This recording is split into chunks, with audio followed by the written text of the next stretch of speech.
Good morning बच्चों। जैसा कि आपको पता है कि आपको एक निबंध लिखने को दिया गया है जिसका विषय है लॉकडाउन के दौरान मेरे मनभावन विचार। हम यहाँ आपको थोड़ा आइडिया दे रहे हैं कि आप किस तरह से उसे लिख सकते हैं। जैसा कि सर्वविदित है कि लॉकडाउन यानी सभी कामकाजी दफ्तर या बाजार बंद करे गए। कारण से भी आप भली भांति परिचित हैं। कोरोना जैसी वैश्विक महामारी का विकराल रूप। यूं तो लगभग 2 वर्ष होने को आए इस बीमारी से जूझते हुए। हर तरफ त्राही त्राही का माहौल है, तो मन को कुछ भी अच्छा महसूस ही नहीं हो रहा। अच्छा लग ही नहीं रहा तो हम मन भावन विचार किस प्रकार लिखें। किंतु फिर भी कुछ बातें जो हमें इस लॉकडाउन में सीखने को मिली वो हम आपको बताते हैं। परिवार की महत्ता।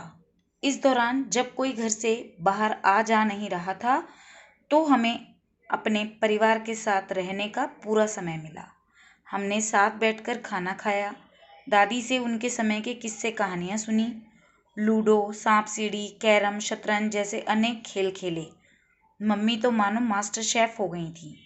इस भागदौड़ और पैसा कमाने की होड़ में जो समय परिवार से दूर करता जा रहा था, इस लॉकडाउन ने हमें परिवार से जुड़ना सिखा दिया।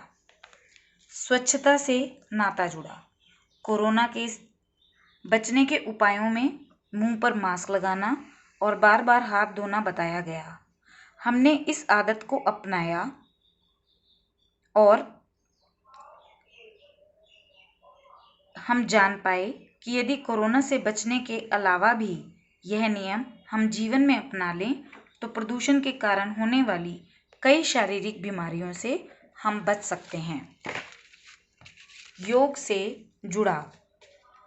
योग भगाए रोग, ऐसा सिर्फ सुनने मात्र ही काफ़ी नहीं है, बल्कि हमने इसे अपने जीवन में भी अपनाया, योग किया और दिन भर स्फूर्ति और ताजगी का अनुभव किया।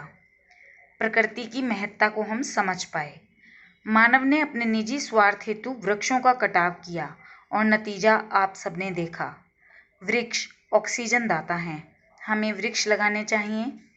इसी विचारधारा को समझकर मैंने और मेरी बहन ने घर के बाहर आंगन में 5-5 पेड़ लगाए। यही संदेश हम भी देना चाहते हैं कि वृक्ष लगाइए और जीवन को बचाइए। सेवा की भावना। सोनू सूद जी के द्वारा की गई निश्चल और स्वार्थ रहित सेवा ने मेरा मन मोह लिया। जहां एक ओर कई लोग सिर्फ एक दूसरे पर इल्ज़ामों का घड़ा फोड़ रहे थे बजाय कुछ करने के, वहीं सोनू सूद जी ने लोगों की सेवा में अपनी परवाह नहीं की। ऐसे व्यक्ति को मेरा शत शत नमन। साथ ही डॉक्टर, पुलिसकर्मी, सफाईकर्मी एवं अध्यापकों को भी नमन करती हूँ जिन्होंने कोरोना योद्धा के रूप में स्वयं की परवाह न करते हुए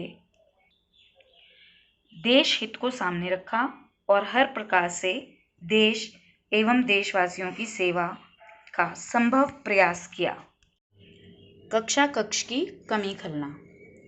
जब स्कूल जाते थे तो सोचते थे भगवान कल की छुट्टी हो जाए, या छुट्टी का नाम सुनकर ही उछल पड़ते थे। आज इतने समय से घर बैठे हैं कि विद्यालय की बहुत याद आने लगी है। ऑनलाइन पढ़ने में वो आनंद ही नहीं आता जो कक्ष में शिक्षकों द्वारा सीधे संपर्क से पढ़ाए जाने पर आता है। वो मित्रों के साथ हंसी ठिठोली और साथ साथ पढ़ना बहुत याद आता है।